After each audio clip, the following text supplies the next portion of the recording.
بسم الله الرحمن الرحيم. القارعة. ما القارعة؟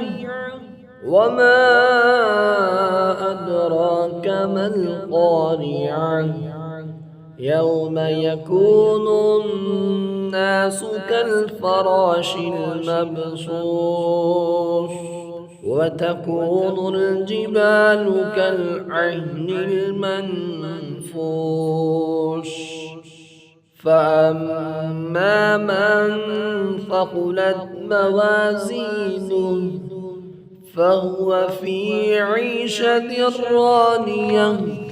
وأما من خفت موازينه فأمه هاوية. وما